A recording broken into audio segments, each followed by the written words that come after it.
Hello, I'm Kavitha Manevannan. I'd like to invite you to join me on my podcast, Life Uncompromised. I'm a personal branding expert and life coach. कुछ बातों का मतलब, कुछ मतलब की बातें. क्या मतलब? Hello, my listeners, and welcome back. Thank you so much for tuning in once again. Today, I will talk more on how to cope with stress and make your life more exciting and fun-filled as opposed to depressed and boring. The second point is do work that actually matters. Now, human beings have a well-documented negativity bias. By this, I mean our minds tend to go more towards the negative.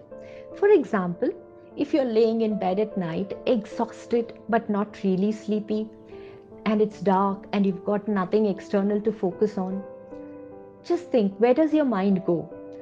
To the worries about a big project or deadline that's coming up in the future, reliving and rekindling past mistakes or regrets, imagining the worst case scenario for how little sleep you'll get tonight and how bad and miserable you'll be feeling tomorrow because of that.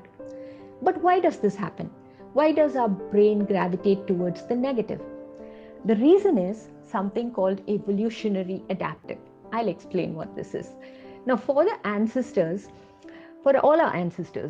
being borderline paranoid about dangerous animals invading their caves at night probably led to them taking more and better precautions, living longer, and end up finally having a better chance of passing on their genes to you.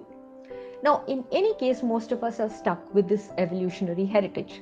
But the good news here is, even if your mind is default, it goes to the negative, it's possible to outcompete this tendency with the right subject of focus. It's a lot easier to keep your focus off of unhelpful negative thinking when you have something in your life that you're incredibly passionate about to focus on.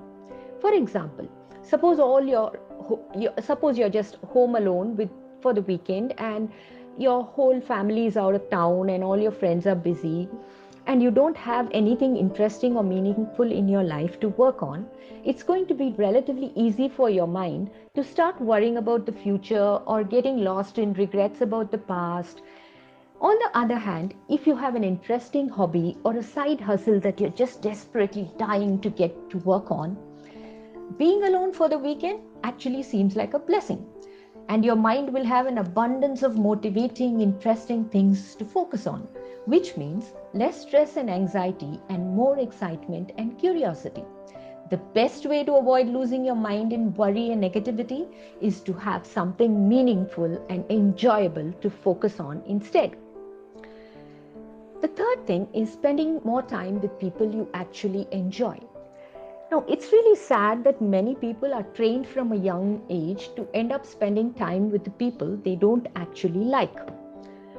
Whether it's having to spend every New Year's Eve at that weird auntie's house or hanging out with the so-called popular people, even though they are really jerks, many of us end up really only doing that, regardless of how we actually feel when we are around them.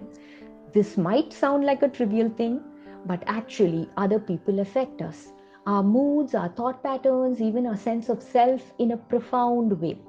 Now, no matter how untrue you know it is, if you're constantly being criticized by an abusive partner, it's going to take a toll on you.